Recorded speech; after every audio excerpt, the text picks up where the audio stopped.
Good afternoon, Tony Dottino doing my Live with Tony.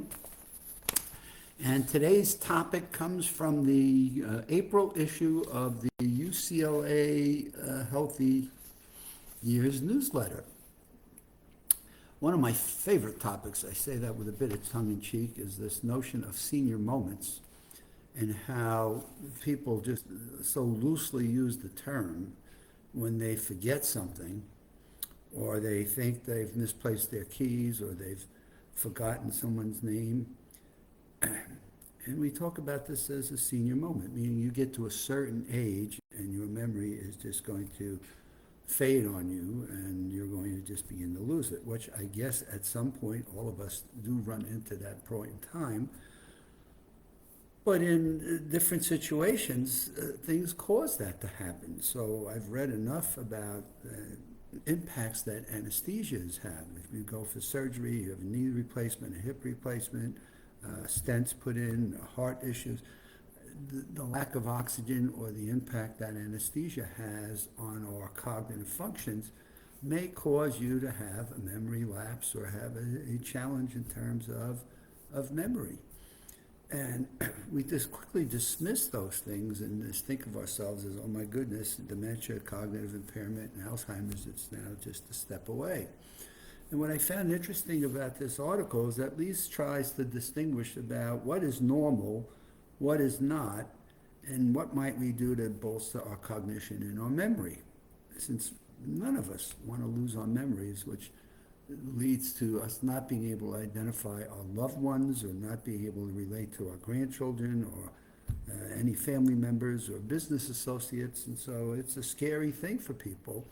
And so we dismiss this notion of senior moments as a quick, well, it's a senior moment, as opposed to, well, are there memory skills that I may learn? Is there something is there a book I can read, or is there a website I can go to where I can learn skills of how we might improve our memory? And as I work with people in different groups and individuals or sessions I do, I'm always asking people a very simple question. Who believes that there are things you can do that might help you to improve your memory? And very few people believe that there is. It's either you have it or you don't, and therefore you're doomed or you're not. You got the lucky genes or you didn't. And it's crazy that this is how we live our lives, and this is how we are communicating to people, this notion that you have it or you don't.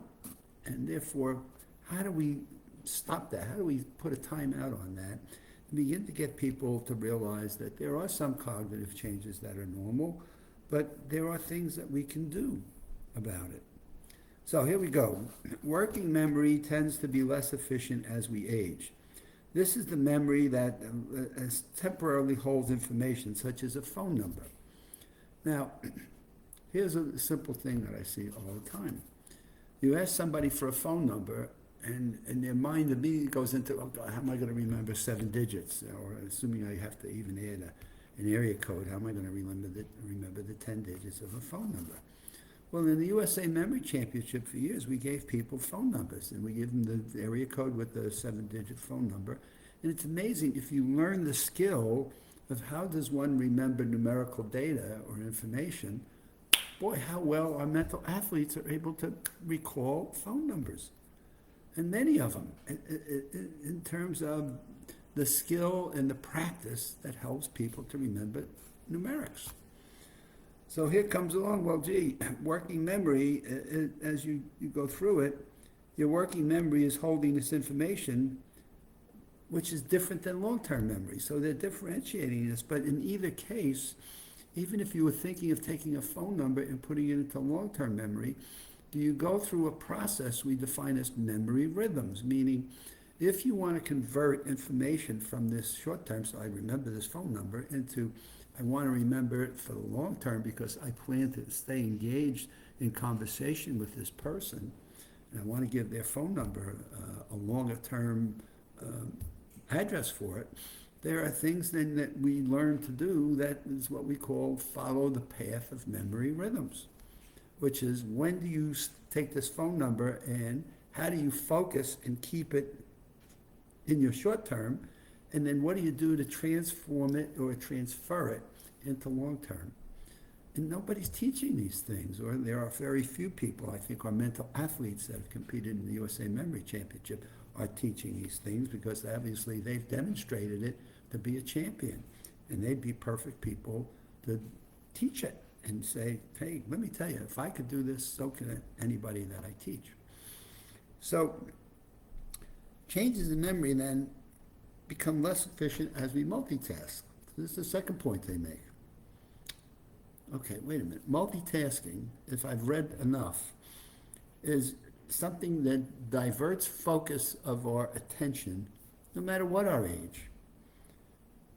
And this suggests that, well, gee, multitasking, we should stop it as we get older because people think that when we're multitasking, we're doing many things at the same time. But our attention switches back and forth from one thing to the other.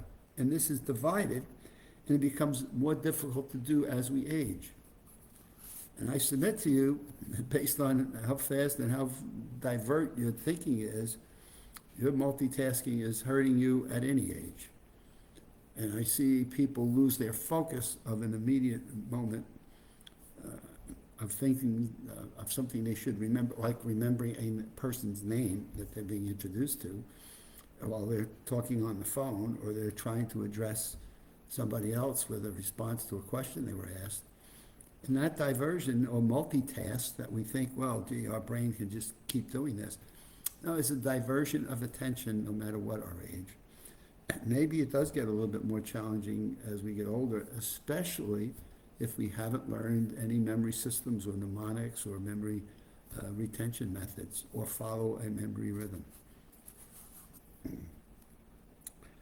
How about recalling words that you want to speak to? There's a certain word that you're searching for in your vocabulary, and you're searching for it. Boy, if this not happened throughout your whole life, is this something, again, that we focus on as a senior moment? Maybe it's because as we think of a senior moment, we think we're going to naturally lose more and more of our memory, and so therefore it's just something we associate with getting older. But here's a couple of things that we want to do.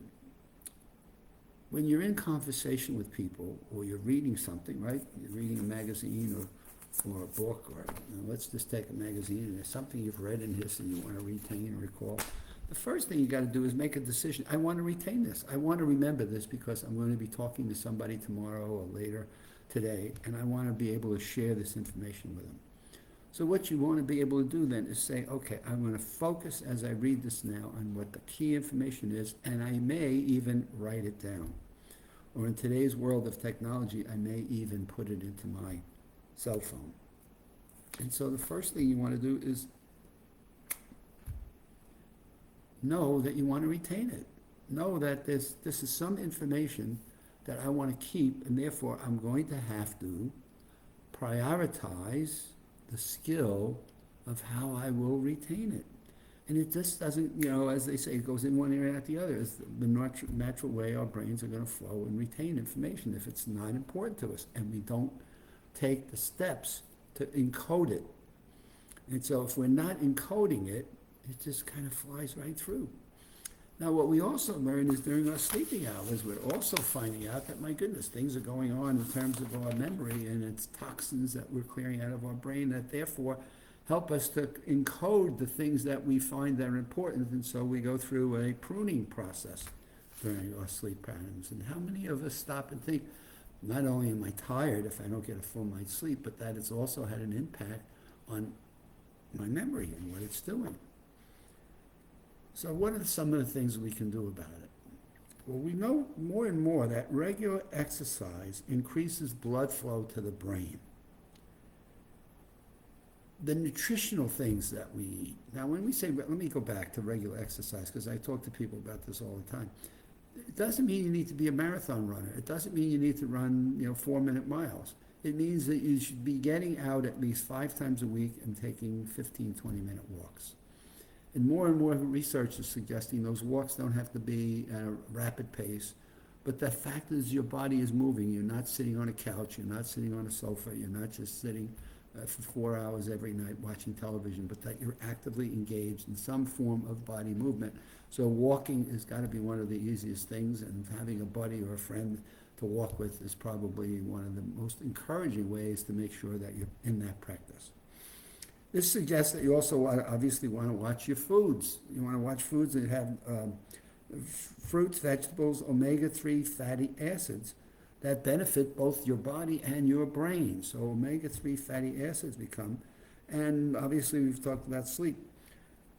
How about keeping your brain engaged? Is there something new that you're reading on a regular basis? Is there something, a class that you might go to at a local college or a high school that they're offering where you might have to engage your brain in thinking and learning something new? What about how you handle your emotions and the stress that we undergo? Sometimes in life, things get curveballs in our life. Sometimes things don't go the way we expect them or would like them to go. So how do we respond to those moments and those types of things? Well, we can go on and on with this, but the point of my Live with Tony today is to make sure you're not easily falling into the senior moment trap, and that you step back and take a look and say, well, how is my sleep? And what am I doing in terms of exercise? What are my food patterns? How am I responding to stress?